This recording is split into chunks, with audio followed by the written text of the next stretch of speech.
Welcome back to my the new video. आज मैं water colour से माता लक्ष्मी की ड्राइंग बनाने वाली हूँ। आपने कमेंट किया था कि ग्रिड लाइन को इरेज कैसे करते हैं। तो सबसे पहले आपको इस बात पर ध्यान देना है कि आप जब ग्रिड को ड्रॉ करें तो आपको प्रेशर कम अप्लाई करके ड्रॉ करना है ताकि इरेज करने में ईजी हो। एंड फेस की लाइनिंग को आपको अच्छे से इरेज करना है एंड बाकी पार्ट्स जहाँ पर डार्क एरियाज है वहाँ पर आप नहीं भी कर सकते हैं। तो इस तरह से आप ग्रिड लाइन को इरेज कर सकते हैं एंड उसके बाद अपना ड्राइंग स्टार्ट कर सकते हैं। अगर आप मेरे चैनल पर नए हैं तो चैनल को सब्सक्राइब जरूर कर लीजिएगा।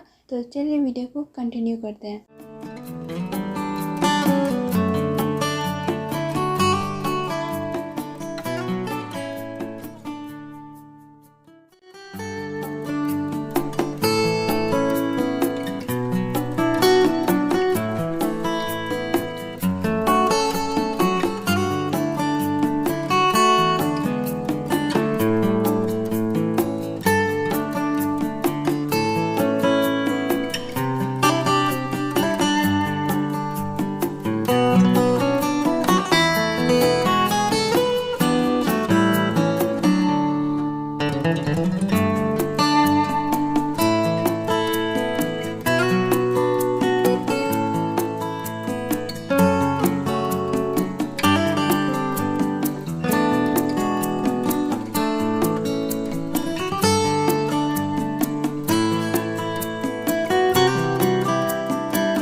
सो आई होप फ्रेंड्स आपको ये ड्राइंग पसंद आया होगा। नेक्स्ट वीडियो में किस टॉपिक पे बनाऊँ आप कमेंट में बता सकते हैं।